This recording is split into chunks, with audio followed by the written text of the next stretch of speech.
me see.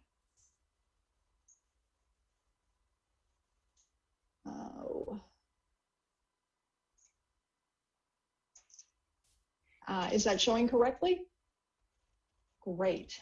So again, we are Vein and Lymphatic University, and in just a moment, we will show introductory slides. I would first like to thank our generous sponsors, Medtronic and Boston Scientific, for helping sponsor these webinars, as well as the university.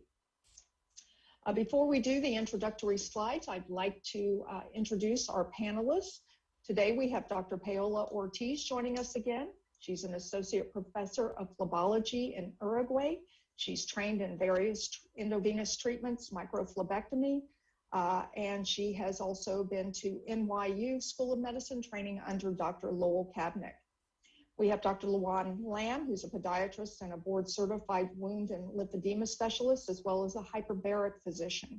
She's the corporate-wide medical director of wound services for United Vein and Vascular Centers, which is a private multi-state surgical group specializing in offering integrative vein, vascular wound, and lymphedema programs.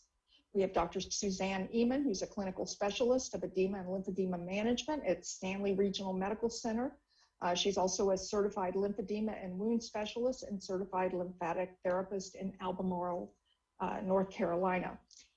And we have a presentation, but not able to join us, Dr. Pauline Raymond Martinbeau, who's a phlebologist in, that should be Dallas, Texas. She's the past president of the Canadian Venous Association and founder of the Dallas Non-Invasive Vascular Lab and director of the Vein Institute of Texas.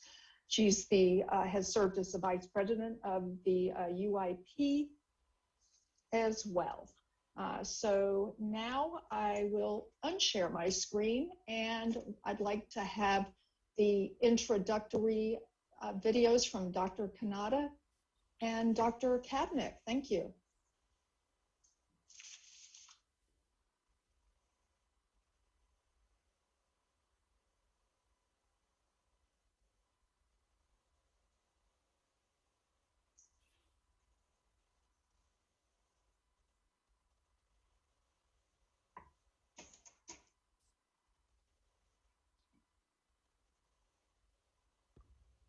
Buenos días, queridos amigos. Yo soy el doctor Víctor Kanata, presidente de Vein and Lymphatic University. La plataforma y el grupo de trabajo de Vein and Lymphatic University es un grupo de profesionales de alto nivel, a nivel mundial, que se encuentra desarrollando programas de enseñanza, de capacitación y de preparación de diferentes tipos de webinar, trabajos humanitarios y enseñanza en el campo de las varices y los linfáticos. Este grupo de trabajo tiene una calidad y una capacidad excelente. Nos encontramos permanentemente trabajando en demostrar la excelencia y la capacitación de todas las personas dedicadas al tratamiento de las varices y de los linfáticos a nivel mundial. Por eso les decimos y les agradecemos al grupo de trabajo. Les pedimos que nos sigan en nuestras plataformas, en nuestros diferentes webinars, y que se acerquen al grupo de trabajo de Vein and Lymphatic University. Generalmente lo manejamos en forma compleja, teniendo la posibilidad de demostrar el trabajo de las diferentes diversidades etnológicas, demostrando las capacidades científicas a nivel mundial. Así que, por tanto, les doy la bienvenida y espero que nuestro trabajo tenga sus frutos en relación a la capacitación, la calidad de la enseñanza y así como también la llegada a nuestros diferentes pacientes a nivel mundial. Así que un fuerte saludo para todos. Por favor, recuérdense de que la capacitación y la enseñanza es algo que realmente nos va a ayudar y va a demostrar que nuestros pacientes cada vez reciban mejores diagnósticos y mejores tratamientos en el arte del tratamiento de las varices y los linfáticos. Un saludo para todos y que Dios los bendiga. Buenos días, queridos amigos. Yo soy el doctor Víctor Kanata, presidente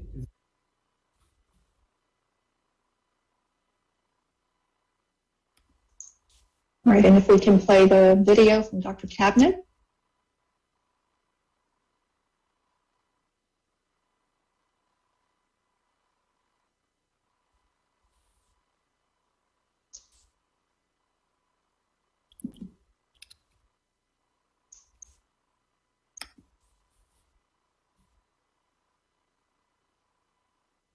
Hello, everyone, and welcome to today's session.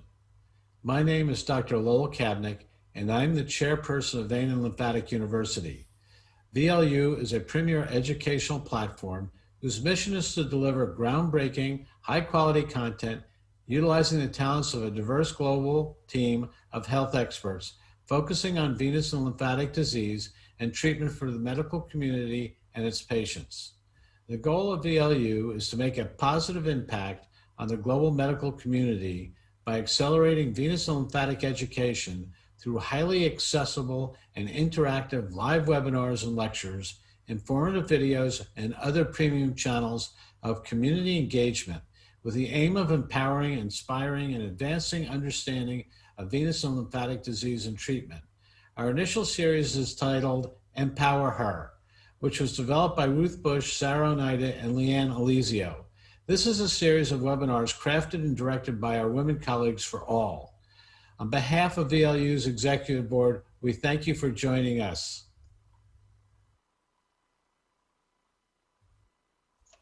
All right, wonderful. So I realized listening to that I never introduced myself, and I know my background is very dark. I am Ruth Bush, located in Houston, Texas, again, filling in for Sarah Oneida, who is the main moderator. So we have our panelists here, which I had introduced. So let me just sort of have you give a wave to our audience. I'll just start at the top. Dr. Luann Lam, who is in Tampa, Florida. Dr. Paola Ortiz from Uruguay. And Dr. Suzanne Ehmann from Albemarle, North Carolina. So thank you all. So let's get started on talking about venous ulcerations. For anyone who has a question, please put them in the Q&A and I will try to moderate that as well. So let me share my screen again and we'll get started. So you can see that, case number 1? Great. So these were provided by Dr. Oneida. The first case is that of a 78-year-old man, so a typical patient we might see, who has ischemic heart disease. He also has chronic obstructive pulmonary disease and is a longtime smoker. He has a 20-month history of having a right leg ulcer. This is just a example picture. That came about after he fell. He has just received compression in community care, nothing prescriptive, and has a long-standing history of skin changes, including ones you see here with dryness, scaliness, darkening of the skin, and some thickening. He is on multiple medications, including cardiac pharmacotherapy and inhalers. So why don't we just start, and I'll just ask you, Dr. Lam, what would be your initial approach? This a patient is sent to you and you see these types of patients, I'm sure, frequently in your clinic.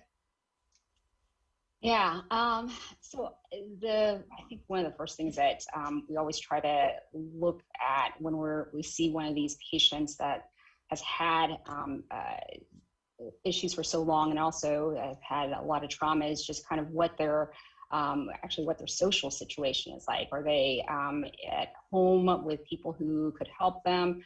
Are they constantly at risk for falling?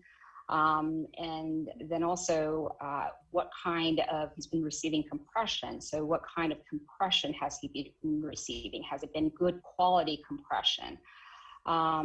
With the compression, has it limited his mobility even more? So I tend to, look at some of the social aspects of the patient first, because sometimes that also kind of guides us in tweaking what else to to do for the patient. Obviously, looking at his smoking history, trying to reduce his smoking, putting him on a program of some sort. And then, when we're taking a look at his ischemic heart disease, question is always, what's his flow like? Are his ABIs adequate? Are his ABIs adequate enough to receive good quality compression?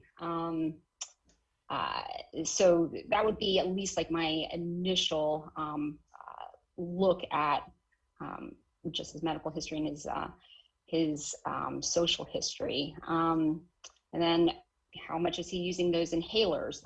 Likely prednisone based inhalers, steroid based inhalers. How much is he using it? If he is, that could also affect kind of the quality of the skin and of his healing.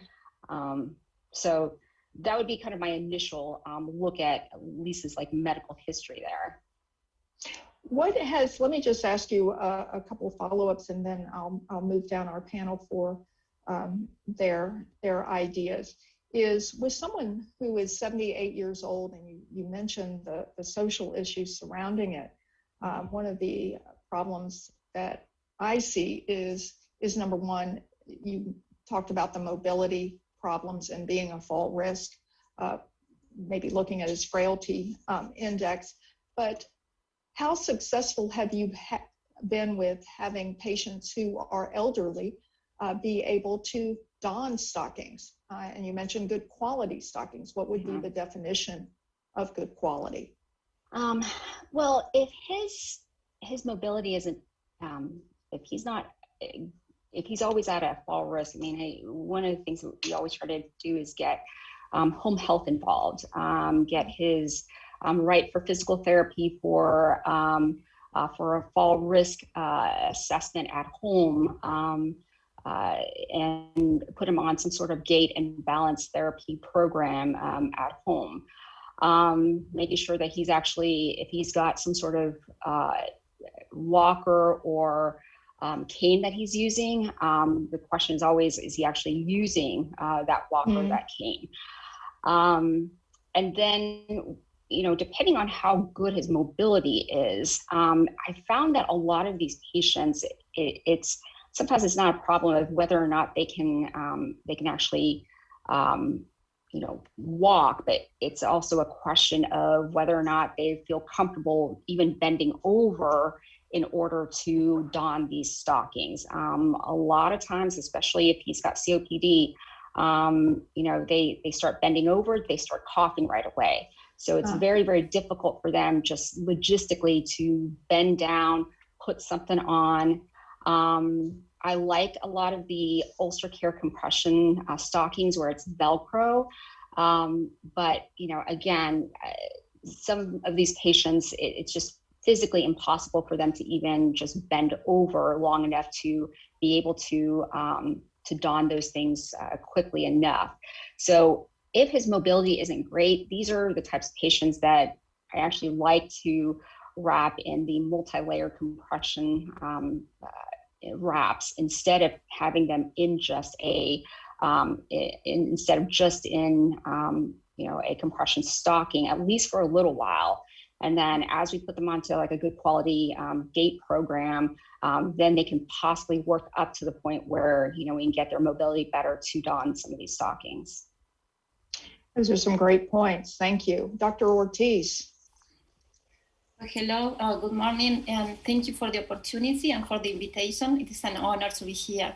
So regarding the patients, first of all, the venous leg ulcer are complex disorders, and it is important to, when I first face a patient, I like to know a lot of detail about the history and also the ultrasound. For example, in this patient, we have to think about the artery problem. If there is a ankle brachial index less than 0.8, we have to think about artery problems as well, because there is not, so the venous ulcer account for the 80% of the ulcers, but there is a 20% that are involved with other problems like artery problems or something else.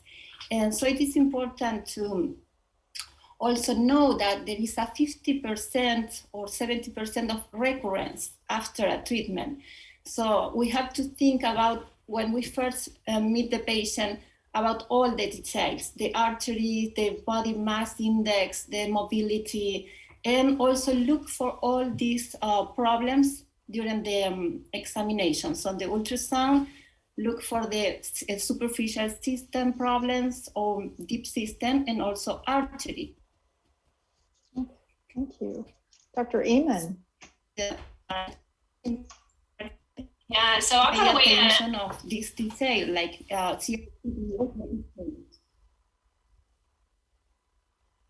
and I'll weigh in and kind of tag team maybe off of what the other two physicians have said. And I think one thing, it's a little bit, I know this picture, they said it's just from the internet, but I think far too often we just focus on the wound and not looking at the rest of the patient. So certainly you'd like to see kind of what the rest of the leg looks like. What is their mobility? Dr.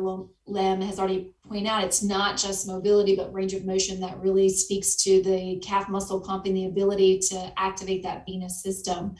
I agree with Dr. Lamb. My first step would always be to kind of take a good assessment of the vascular status in order to apply compression. But I think there's a lot of good compressions out there with a lower resting pressure. If you do have somebody who has a modified or a lower AVI, that you can do a modified approach to compression for this particular patient in the short run. So a lot of times I'll start patients on a 2-layer wrap in order to get that healing process going before I switch them over to any kind of self-application.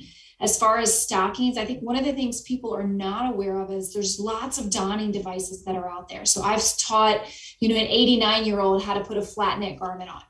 And so I know, 89 years old, it kind of goes back to where there's a will, there's a way. And for me, my top things is to get my patient engaged, and that is education. Explain to them why they have a disease or why they're having this ulcer and why this ulcer has not healed. Highlight for him, okay, you're a smoker. Did you know that decreases the blood flow to your healing your wound, right? And so explaining that to patient in terms that they can understand, engaging them, bringing them back sooner. I know in the US, I think we have a multi-country audience perhaps. And, in the US, the business model really is put something on and have the patient come back in a week. Well, maybe that first week, have the patient come back in a couple of days so that they can really see that wound is looking better. And by engaging the patient in that problem solving, okay, this isn't, I'm not going to fix you. You need to fix yourself. We need to get you more mobile. We need to tighten up your medical regimen. You get rid of your comorbidities. And we're going to use compression in order to heal, because what caused this wound? And Dr. Ortiz definitely made a great point that a lot of times it's not just venous disease, that these are multifactorial, but, breaking it down for the patient and explaining, okay, which of your comorbidities can you address, right? And then which one am I going to help you address? I like that. I think you all make very good points about getting the patient involved in their care as well, and seeing, what they bring to the table. So this patient comes in, you've got, what we see as some signs of chronic venous insufficiency. I'm going to give you, your test results in just a moment. But what if this were bigger? Usually we see oftentimes bigger wounds that are draining, that have slough on top of them, slime. They smell. What would you all describe your approach to those wounds, even if you're not sure you can feel pulses? The patient has a history of arterial disease. What is your approach to those wounds that have just been really neglected? I can go. I actually start looking at, if you look at like his skin changes, there's probably at least like a safe assumption, somewhat of a little bit of phlebial lymphedema involved. And with the thickening and the eczema, I always tell patients that I want to treat the skin around there sometimes first before, we really even look at the actual wound itself, because the peri-wound area is what you're, the skin that's surrounding that area, you're wanting that wound to heal up. And if the peri-wound area looks terrible, your wound as it heals up, it's going to look just as terrible. So, you know, I start looking at the eczema involved and addressing that portion of it. A lot of times, if I know that we can't do compression just yet because we don't have studies just yet, I'll actually have them do some sort of a purifying zinc based shampoo wash on their legs, just plain old Head and Shoulders. And we tell them, you know what, treat your legs just like you would dandruff on your head. You know, it gets down a lot of like the scaliness, it gets off a lot of the treats a lot of the itching. It's still somewhat antibacterial. It's still somewhat antifungal. So it also, you know, to Dr. Ehmann's point, it also kind of involves the patient a little bit more. You know, it's a good way to actually assess what their buy-in is. If they can't go out there and just do a week of buying a cheap bottle of Head and Shoulders shampoo and washing their legs, you know, it's pretty much a good assessment of like how involved you're really going to get that patient in. One of the best things about that too is that after about a week of just doing that and getting that peri-wound skin looking a little bit cleaner, the patient will see pretty much right away that there's some level of improvement. And that in itself, especially if he's been dealing with this for about 20 months, that in itself sometimes increases that buy-in for patient compliance. And then as we're looking at some of the, you know, the thickening, the scarring around there, this is where, you know, Dr. Ehmann's expertise would definitely help out with like the lymphedema, self-MLD therapy, just a little bit of massage therapy. And again, that also kind of increases their buy-in until we can actually start looking at something a little bit more aggressive for the actual wound treatment itself. Well, that was worth the whole webinar. I'd never heard of her doing Head and Shoulders on the peri-wound area. That's fabulous. Thank you. Dr. Ortiz. Yes. How would you treat the wound? I agree with Dr. Loan about the skin around the ulcer. It is important to take care. I like to give some vitamin A, steroids. There is a lot of inflammation that may help with also the itching that the patient used to increase or you know, scratching that.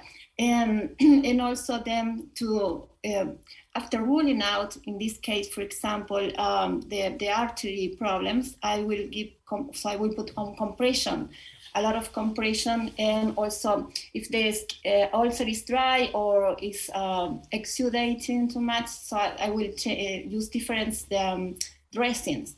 But compression and treating the reflux behind this, beneath this, is the most important for me. All right, thank you. Thank you. Dr. Ehmann, anything to add? I put a couple of things in the chat box. You know, for me, it's all about, I live in the rural North Carolina region. We don't have a lot of access to different products and specialties other than kind of, so we want to keep it really simple. And so I go back to plain old fashioned soap and water really works. Unfortunately, a lot of these patients who have been in compression, they haven't had the opportunity to take a bath. And so just educating the patient with regards to hygiene. And there are studies when we look at even with lymphedema, those elephantiatic limbs, that just providing good ways for hygiene, soap and water, that you will improve the edema management and improve the appearance of the tissue. If you go back to your basics of wound healing way back when, and I don't even know when the TIME, T-I-M-E acronym came about. I know they revised it recently to timers. But TIME stands for tissue, infection, moisture, and the edge. So tissue, we want to get rid of any devitalized tissue. So a good old-fashioned wound wash. So like everybody has already talked about, manage the skid around the wound, but then clearing away the bioburden on the wound surface. If you have access to those couple of the different wound washes that are out there, are we allowed to talk names, or do we keep generic, Dr. Bush? You can say what you want to. Okay. Educate. It may be, if you could, even if it's a trade name, say what it is, because of people in different countries may have different Okay. from So product names. Yeah, you've got Vosh, you've got Anicept, are great products that you can cleanse the wound bed with, and to help to kind of break down that bioburden. But a lot of times you may not have access to that either because you're in a rural area. So plain old fashioned soap and water. Certainly if you're in an area that you're worried about the appropriateness of the water, you can boil it. There's recipes online to make saline that you can clean the wound bed with. And then getting rid of the devitalized tissue. If you're in an area and you can get like a mechanical debrider like Debra Soft, is wonderful to help if you're not of the skill set or don't feel comfortable with debriding the wound. So we know that we need to get rid of the bioburden that's on the wound surface. But if you're not skilled in that skill set, then Debra Soft is amazing. That's a product by Lohmann and Rauscher to actually get rid of the devitalized tissue of the wound bed itself, as well as the peri-wound around. And then, manage any infection, moisture. People, it's a little frustrating to me. I'm passionate about compression, and people talk about, oh, you can put this super absorbent product on, or we can layer this and that and the other. But don't forget about what's causing that exudate. So that weepiness of the wound is because the interstitial tissue pressure is high.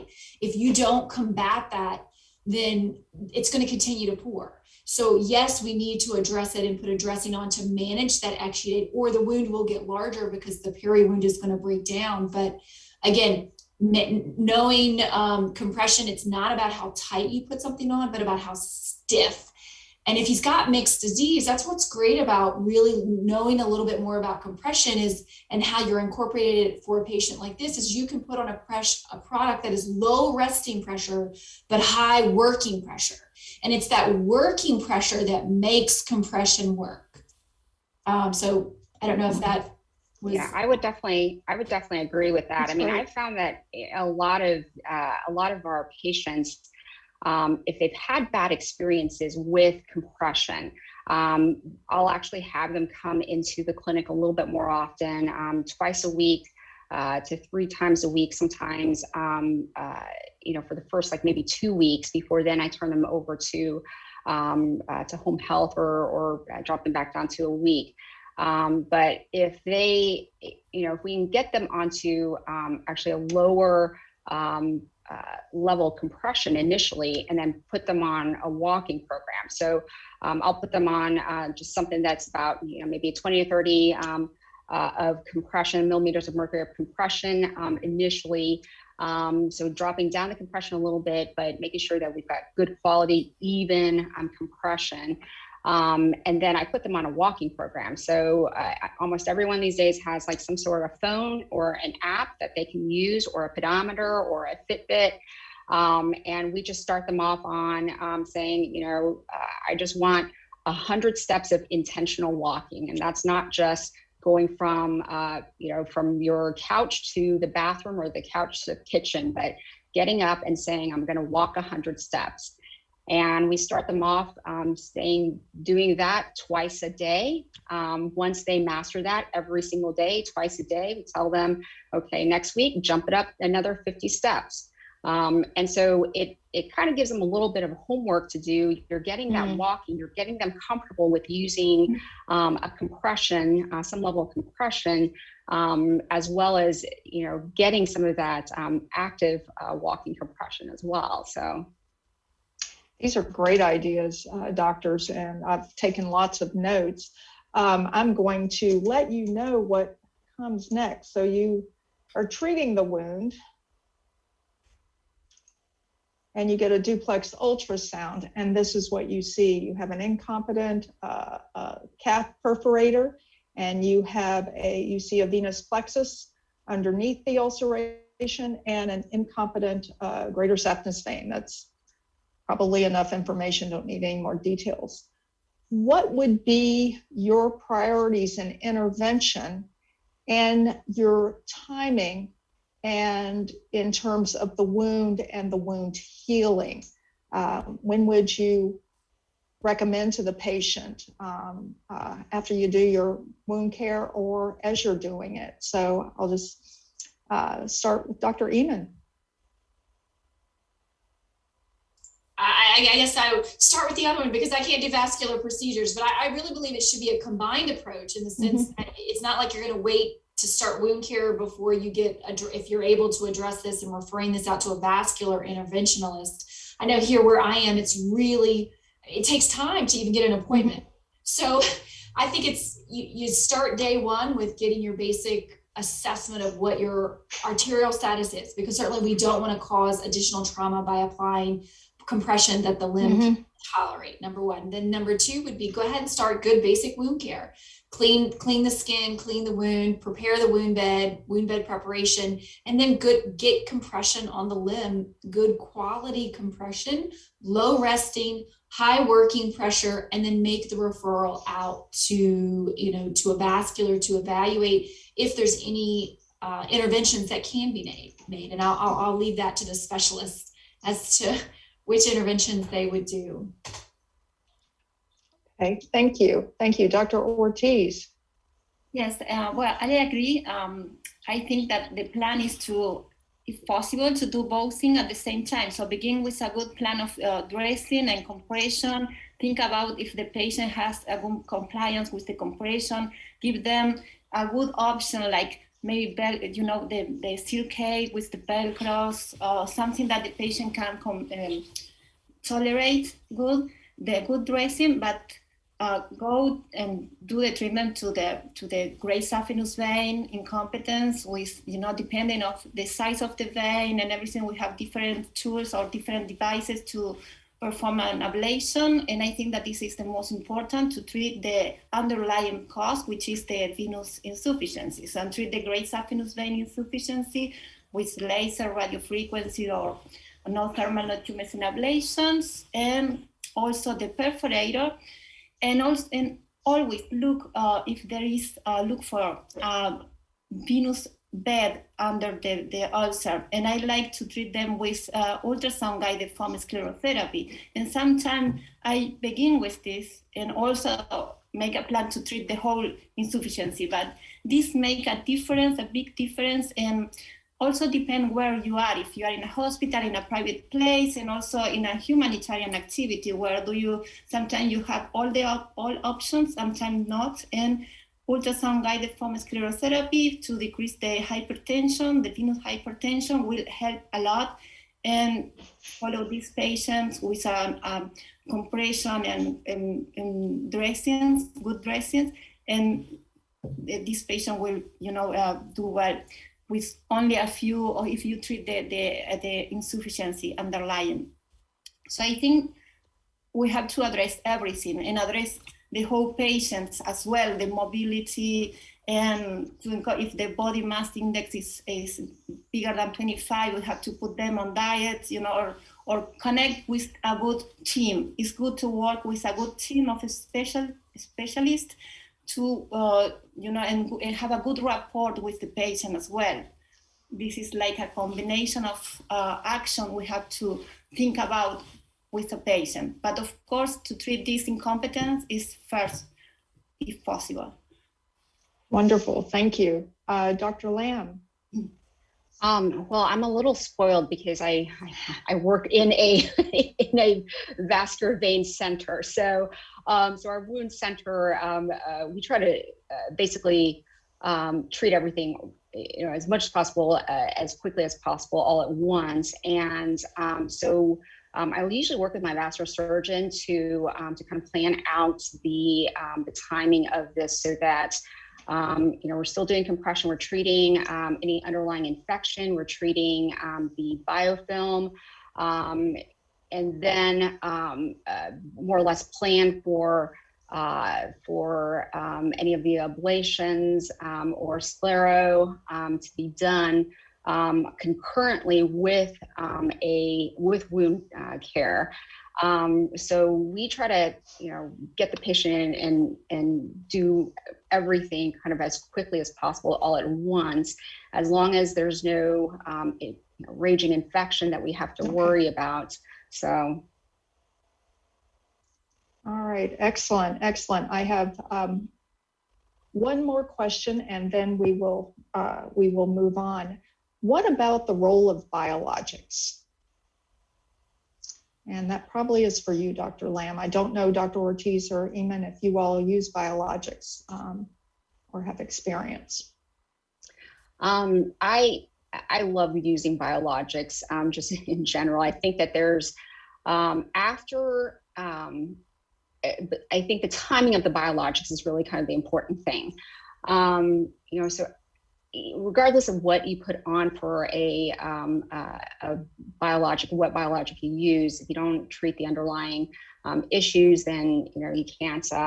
That biologic isn't going to take, regardless of the expense or type or whatever. And we tell patients, you know, it's like if you put a piece of sod down on your front lawn, but your irrigation system and your sprinkler systems are still going off, that sod is just going to never take.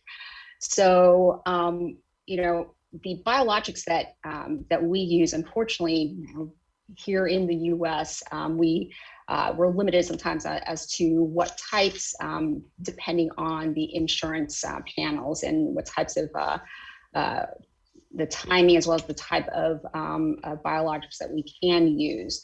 But you know, overall, I think in most places, most physicians are going to be very familiar with a lot of the amniotic products. Those are probably the easiest to obtain these days. There's hundreds and hundreds of them, and it's always a question of whether to do a dehydrated versus a quote unquote live product. And so, you know, I think it's also important that you kind of know, depending on the peri wound, if you're also going to do that live or that dehydrated product. I found that, you know, for drier wounds, a live product actually takes pretty well, but that first dressing change, you're going to notice a little bit more increased hyperemia around the edges, around that peri wound. And so you kind of have to also know to kind of what to expect when you're using a dried versus a live product. And so you may actually get more maceration than you would initially expect if you hadn't addressed that a lot of that drainage beforehand. But and again, I know we've talked about whether or not to use product brand names, but the ones that we've had and that I think are available regardless of like the insurance companies here in the U.S. are some of the ones from like Organogenesis, your classic Apligrafs, your affinities, that sort of thing. And then in the mimetics category, that's your Epifix. So I think those are the ones that, they've been around for a long time. Everyone kind of knows a little bit more about them. But those are the ones we try to at least look at initially when we're looking at the biologics. All right, thank you. Dr. Ortiz or Dr. Ehmann, anything to add? I'll make a quick comment, and that would be, I think far too often, these are reserved in the US. You have to have demonstrated that you have had failure of conservative care. And I think it's really important that we've truly given conservative care. And I think far too often patients, again, they have this unrealistic expectation, oh, I'm going to get this graft and it's going to make my wound better. But go back to, if you don't treat the cause, it's not going to get better. And even if it gets better, it's going to come back. And I wish we would get away from, and I jokingly say that, grafts are sexy. They're exciting. You have all this fanfare around them here in the US. You go to these conferences and they have the big, big boots and they're awesome and they're great. But I also think we need to have as much focus on that conservative piece, which is the appropriate use of compression and addressing the comorbidities that are contributing to the ulcer itself. If you don't have that other focus, that's the recidivism.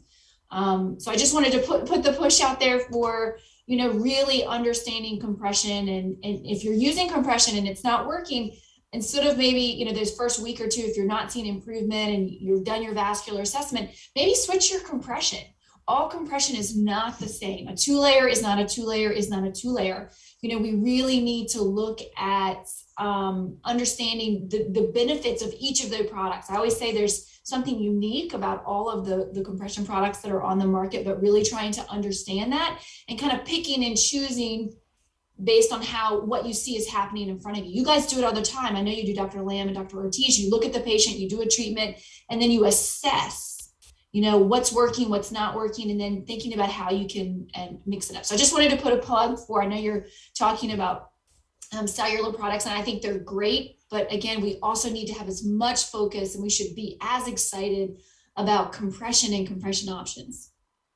I would definitely agree about the compression component of it, because even when we're putting on a cellular tissue product, we're still also putting on some level of, we're still doing compression on that patient. And so it is very important to try to find something that works, something that the patient can tolerate, you know, before we actually do we do an application of a product.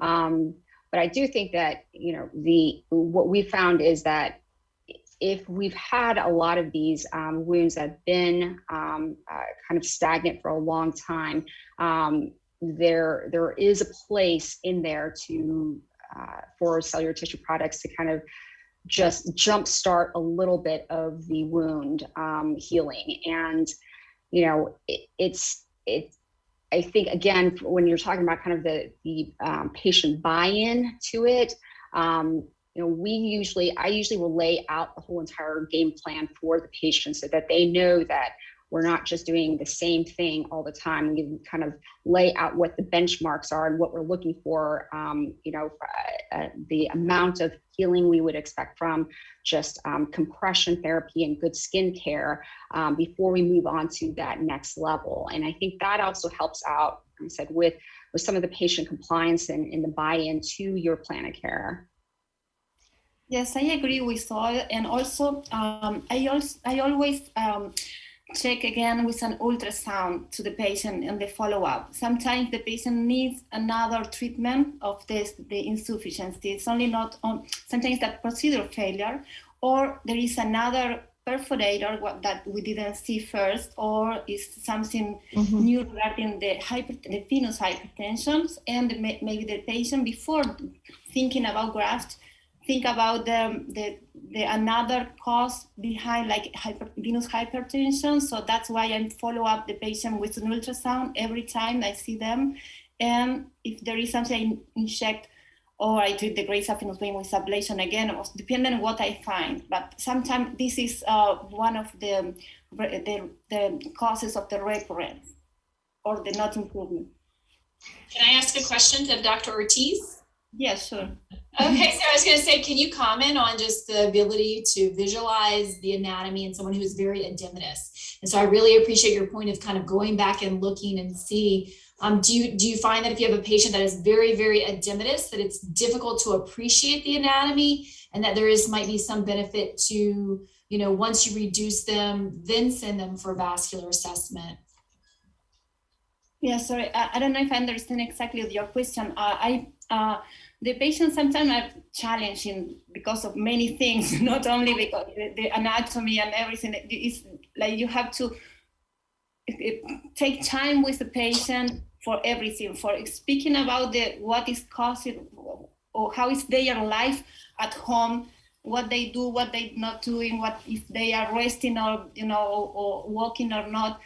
Calf, also the muscles, the calf muscle are really important. I pay a lot of attention about that, and I encourage the patient to do exercise and improve their muscle, the calf muscle. Sometimes it's a calf muscle problems, and maybe the hypertension, the venous system looks good, but the muscles are so weak, and sometimes improving this is, you know, you will improve the healing process as well. And yes, about there is a lot of complications or difficulties during the examination as well. So we have to find a way to, you know, put the patient standing. Sometimes it's very difficult to make them to move, and but look carefully for all the system is important, and also all the whole history and complaint of them. Wonderful. Dr. Lamb, I see your hand up.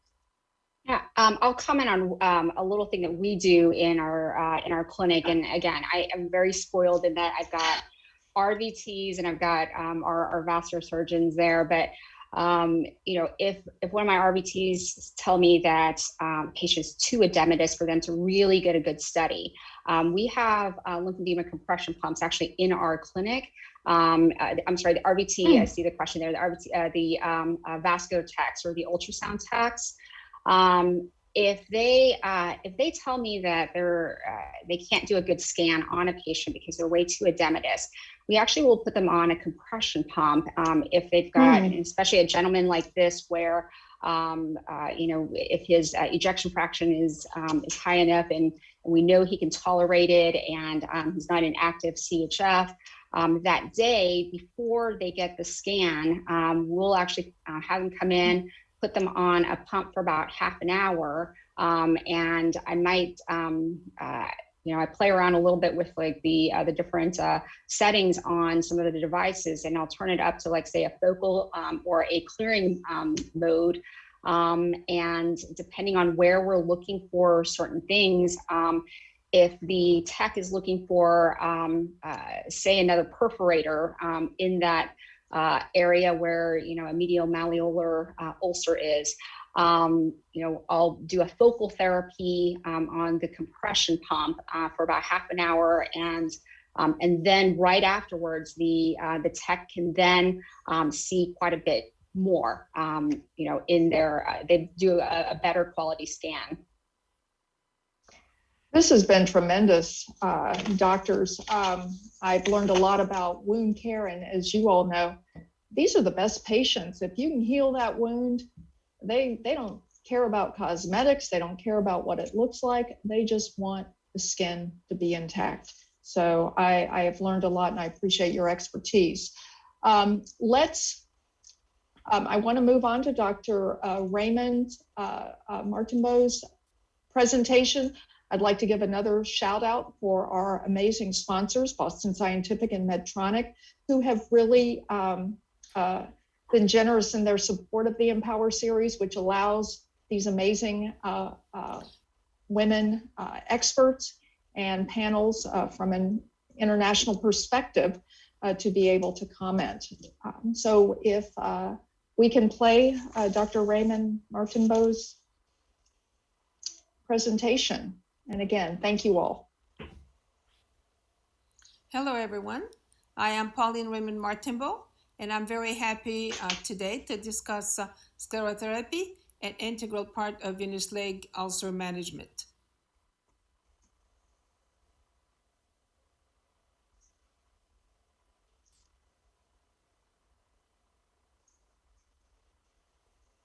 Economic and social burden to the patient, the care team, and the healthcare systems. A venous ulcer is an opening in the skin of the leg or foot in an area affected by venous hypertension and chronic venous insufficiency. Chronic venous disease leads to approximately 80% of lower leg ulcers. It affects about 1% of the population, and this prevalence increases with age to 4% in people older than 65. Venous leg ulcers have a long healing trajectory. They're normally not painful, but they can be very debilitating. Vascular risk factors should always be evaluated, and arterial flow should be quantitated, as mixed arterial venous disease is common, occurring in up to 25% of leg ulcers.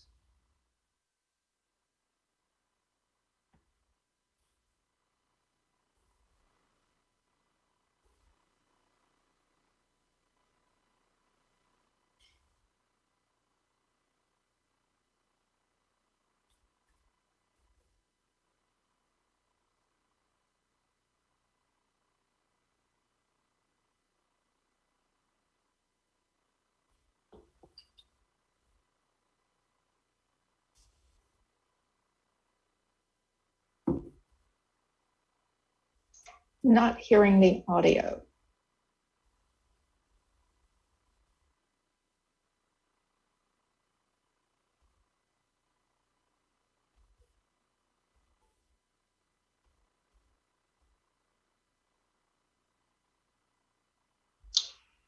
The borders, undermine the borders, and remove all the necrotic tissue at every patient's visit in order for the ulcer to reduce in size. Now, when there is a sign of epidermization, at that stage, the ulcer can be dried in order to create a good scarring and for the ulcer to heal. Complications of venous leg ulcer is very rare, and but when there is some sign of cancerization, it's important to get a biopsy of the wound. When it's infected, a wound culture and appropriate treatment. When the patient starts to get ankylosis of the foot, it's important to have them walk and have them very mobile. Sometimes there could be some calcinosis or eczema or hemorrhage coming from the surrounding tissue or the bed of the ulcer, and it's important to treat that as well. An important consideration is the use of compression. And of course, this requires patient compliance. So it's important to support the patient and explain how compression is mandatory in the management of venous leg ulcers. Now, the guidelines of the Society for Vascular Surgery and the American Venous Forum recommend a multi-layers bandaging, and this comprises of inelastic and elastic compression. Etiology management. If there is a venous disease that is suspected, it is important to assess the patient with a duplex ultrasound and treat the venous insufficiency. Now, sclerotherapy is a simple and effective, safe, and cost-effective treatment in the management of venous leg ulcer. It is an outpatient treatment that is easy to perform at the patient's bed, and normally the patient would accept this treatment over some other more invasive treatments. Performed simultaneously with the topical and conservative treatment, it helps the healing process and reduces recurrency. It's important to pinpoint where the incompetence is, or which incompetence is responsible for the ulcer. It's important to respect the golden rules of sclerotherapy, that is by treating the highest point of reflux. But sometimes there could be some exceptions where it is acceptable also to treat the surrounding incompetence in order to speed the healing process. If the duplex ultrasound determines that the insufficiency is located at the great saphenous vein, and if the reflux is larger than 0.5 seconds at the saphenofemoral junction, it is possible to treat that insufficiency with ultrasound-guided foam sclerotherapy. Polydocanol, 1% or 3%, sodium tetrahydrosyl sulfate, and a concentration of 1% or 3% could be used according to the diameter and the degree of reflux. And the maximum volume per session should be limited to 10 to 15 milliliters. Now, it is important if the great saphenous vein is larger than 11 millimeters to consider alternative treatments. Perforators are often responsible for venous leg ulcers, and especially the Coquette perforators. And if the perforators have a reflux of more than 0.35 seconds, they are considered pathological, and it's important to treat them. Ultrasound-guided foam sclerotherapy is an excellent and safe treatment for this condition. And again, polidocanol 1 to 3% or SCS 1 to 3%, keeping the volume at 1 or 2 ml per site. Always treat distally to the exit perforator. If the incompetence is due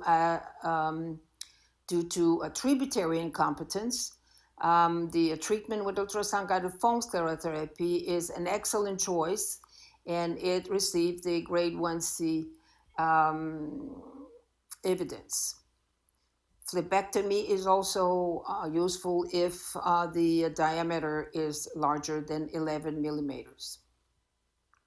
Small saphenous vein is a incompetence that can often lead to a venous leg ulcer. And treating the small saphenous vein, one needs to know that the termination of that vein varies considerably. And venous ultrasound needs to be used to find the termination, which often it would be above the pulpital crease. And treatment with polidocanol or sodium tetrahydrosyl sulfate in the concentration of 1% with a volume of 1 or 2 ml is a good option for sclerotherapy of small saphenous vein. Perforator of the popliteal fossa is often also associated with venous leg ulcer and can also be treated by ultrasound-guided foam sclerotherapy. Surprisingly, telangiectasia can also result in venous ulceration, especially patient with corona phlebectatica or patient with telangiectasia that carry a lot of reflux coming from saphenous vein or deep venous system. Sclerotherapy is an excellent treatment, taking in consideration the underlying condition. In conclusion, it's essential to identify and implement an evidence-based plan to correct the causes or cofactors that affect venous leg ulcers. Eradication of underlying venous incompetence and sub-ulcer plexus is mandatory. Sclerotherapy is a great option, and it's normally very well received by patients. Sustainability to support prevention and reduce risk of recurrency need to be assured. Further studies will help develop standardized protocol for faster and better outcomes. Thank you very much for your attention, and save the date for the Canadian Society of Phlebology meeting in April of 2022. Hello, everyone. I am Pauline Raymond Martinbeau. Excellent. I think and I'm that very happy I think to discuss that this goes back to one of the acronyms that Dr. Ehmann put in the chat of keeping it simple, because I think that, and I would like to ask your opinions on the use of sclerotherapy, because it is cheap and it is available, and oftentimes our patients are in, say, rural areas, or they don't have insurance. They cannot pay for ablation, and I think about when I do humanitarian work in other countries, and all I have is sclerotherapy. I'd like to ask your opinion. I have not been as aggressive, perhaps, as Dr. Raymond mentions in her presentation. I have not done axial veins, and I've been a little remiss with foam sclerotherapy, especially in larger veins, because of the risk of embolization. And so I would like to ask the panel's opinion on that. Well, yes, if may I answer? I have a lot of experience with ultrasound-guided foam sclerotherapy. What my first experience was maybe in 2013. I joined the University of Wisconsin humanitarian activity in Honduras, and in 1 week we treat 1,500 patients in 1 week with ulcers and different things. And there was the first time I injected foam into the great saphenous vein for an ulcer. And I was surprised, and I'm still, because the ulcer healed, you know, when I follow up next year, because since then I'm showing them every year, and I can see how this we can change their quality of life. The ulcer heal with, you need more than one treatment. This is the only big issue with the ultrasound-guided foam sclerotherapy. If there is a great saphenous vein, a big one, greater than 11 or 10 millimeters, of course, a laser or something is much better, but we know that as well, and the ulcer will decrease size and also the pain, and we can make a lot of things with this treatment as well. And so if we don't have another technique like a laser radiofrequency or a nocturnal tumescent ablation, it's a really good option as well. It is. And maybe you will need more than one treatment, but this is the only big, and there is no deep venous thrombosis. You know, the complications are low. I never had any complication during procedures like ultrasound-guided foam sclerotherapy to the great saphenous or small.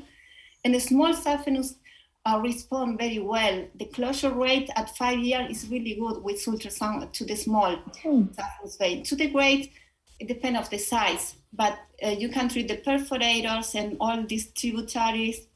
And if you combine ultrasound-guided foam sclerotherapy with phlebectomy, this is really great. The results at the end are really good as well. That's great. Thank you. Thank you for your expertise. You're welcome. If I can comment as well, I found that in working with a lot of different vascular surgeons that some of the, sometimes when you have a really, really sick patient and, you know, even though you want to just fix everything, sometimes, you know, just fixing enough to heal the wound in a very, very sick patient is all you're really going to be able to get.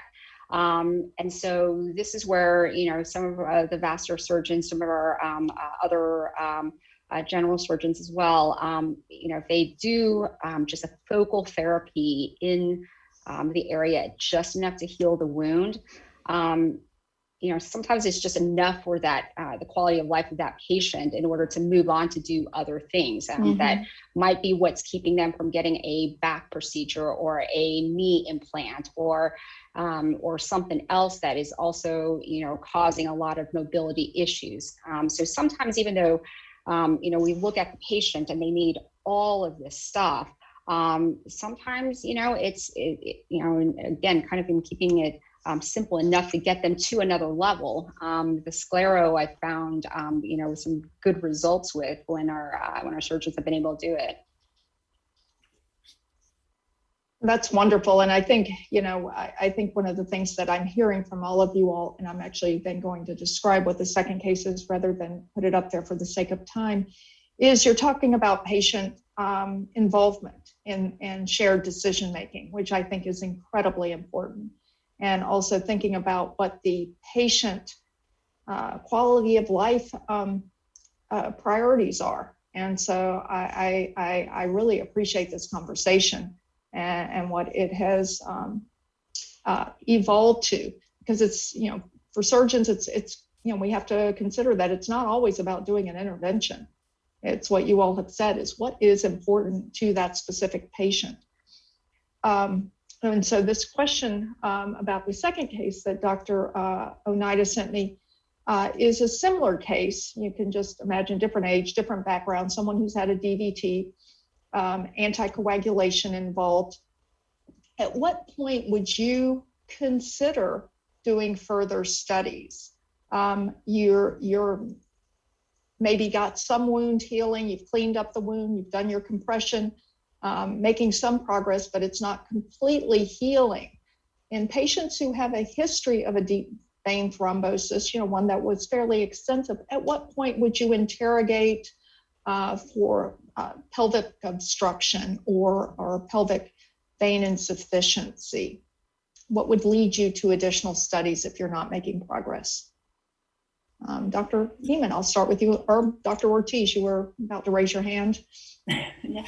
No, I like to think from the beginning. If there is some, if I have to think also in a deep post-thrombotic syndrome or an iliac compression or something, I like to ask at the beginning, the first time I met a person.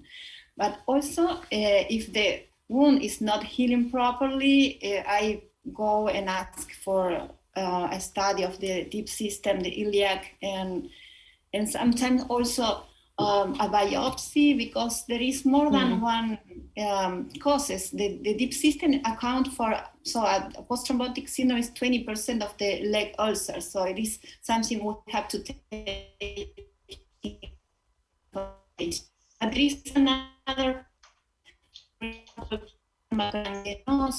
is some other systemic problems that can also cause ulcer, like sickle cell anemia. So in those cases, I will do a biopsy, and if there is no, a risk factor for this, I will ask for a deep system ultrasound or phlebography. Excellent, thank you. I'll tag team and say, in lymphedema training, we always have a saying, look up. Far too often, I think in the wound care world, we get focused on just what's happening below the knee. And so it's really important when we do training for our lymphedema therapists, we really talk about taking, I jokingly say all my patients come in and take their pants off, because we're looking at both lower extremities and looking at it all the way up to the groin or all the way up to the nethers to see what else is going on. And do you see swelling? Is the thigh getting bigger? And so certainly to me, that signals that we need to look further. My go-to is, I want to see every single time that I unwrap that wound that it looks better. And if I'm not seeing progressive, I have a very short fuse, so to speak, or trigger, I guess is the better word, a short trigger to say, hey, let's involve somebody else. Because the patient's time is really important. It always blows my brain that patients are seeing a specialist for a year and the wound's not gotten better. And then you start saying, okay, well, have you done this? Have they looked into this? And it's like, no. Has anybody ever biopsied it?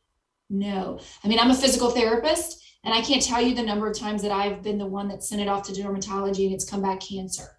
So, I mean, I think it kind of goes back to having that short trigger. And then the second thing I'll follow up with is, I have a lot of patients who you might send them to a dermatologist and they'll say, well, I don't want to do a biopsy because, typically you do the biopsy at the edge of the wound because you're trying to get some of the good tissue and some of the bad tissue so you can rule out what else is going on.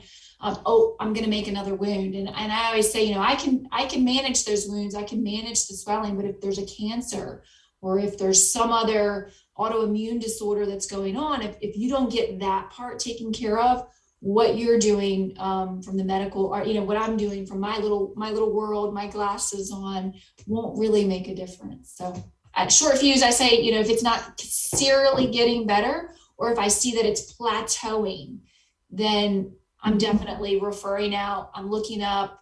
If I'm seeing thigh swelling, I'm thinking, is there a proximal obstruction? That's awesome. Thank you. Dr. Lamb. So my MAs, nurses, they regularly, for venous ulcer patients, every single week that the patient is seen, we measure the circumference of, the foot, the calf, and the thigh, and the waist. So they know that every single, that's part of what they do for vitals. And so that way we kind of early on see if the types of compression we're using or the procedures that have been done, if it's causing it to kind of back up anywhere else. And it's not always perfect, but it kind of gives you at least like a trend in seeing that, that additional like thigh swelling is just not going down, whereas like everything else is going down. And I would agree with Dr. Ehmann about the short trigger. If you're not seeing at least like after they've had all these procedures and that you've done everything that possibly could to kind of control some of the other factors, if you're not seeing at least like a 10% improvement in the size of the wound, or at least like the quality of the wound bed, every time that every week that you're seeing this patient, then you definitely have to get a biopsy. Rule out the pyodermas, rule out the, especially if it's a recurrent leg ulcer, rule out squamous, marginal ulcers. You just have to kind of make sure that you're seeing at least some level of, and 10% is kind of my general guideline week to week as far as like improvement. All right, excellent. Well, we just have a couple of minutes, so I have one remaining question. Hyperbaric therapy. How often do you use it? Does it work? Does insurance cover it? So hyperbarics is always kind of one of those, most people feel very strongly about it one way or the other. I've been in clinics with hyperbaric therapy available to me. I've been in clinics without it. We've been able to heal wounds without hyperbaric therapy. But hyperbaric therapy, you always have to remember it's an adjuvant therapy to everything else that you're doing. So it's not necessarily the cure-all for wound healing. For venous wounds, I haven't found that it's you're not really getting a whole lot of benefit from hyperbarics for venous wounds. If you've got some sort of mixed disease, it could help, but insurances are not going to necessarily pay for there's no indication for venous wounds for hyperbarics from Medicare. If you're looking at, it does actually help out with a lot of these. If you're just looking at hyperbarics just in general, like a theory of it for these chronic wounds, it will help out a little bit with increasing like the vascularity, but will it help it?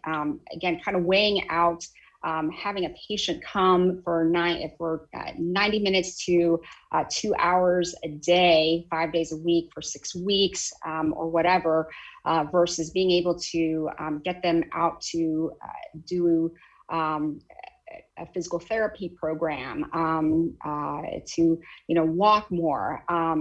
Sometimes that you only have that patient's attention for so long, and I don't know if I would necessarily use that my limited attention span right there to put them into like a hyperbaric chamber. So I think there are times for it if you're looking at a significant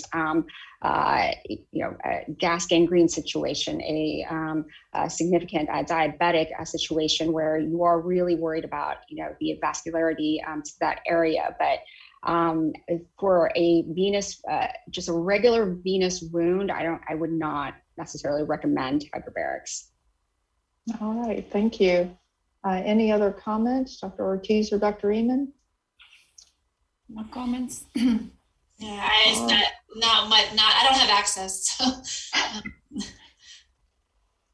Yes, and I don't know that I've ever actually gotten it approved. Well, we are at time, so I would like to thank everyone who's either on the Zoom or watching through streaming, Facebook or YouTube. Thank you so much for joining us this Saturday, November 6th, for talking about venous leg ulcerations. And we really talked a lot about wound care, which having Dr. Lamb, Dr. Ortiz, and Dr. Ehmann, who are wound and lymphatic specialists, this has been a treat. It's been very enlightening. It's given me a lot of things that I'm thinking, I can do this with my nurse practitioner or my PA to start thinking about, and other things that I can possibly do even when I'm going to other countries when we're allowed to travel. So I'd like to thank Dr. Kapnick, Dr. Kanata, and Venous and Lymphatic University for this opportunity and for the Empower series, and our generous sponsors, Medtronic and Boston Scientific. Without you, this would not be possible. So again, Dr. Lamb, Dr. Ortiz, Dr. Ehmann, thank you so much. And we all wish Dr. Oneida the best on her boards today. Doctors, ladies, have a great day, and our audience have a great rest of the weekend. Thank you all. Thank you so much. Thank you very Take much. care. Bye-bye. Bye-bye. Thank you.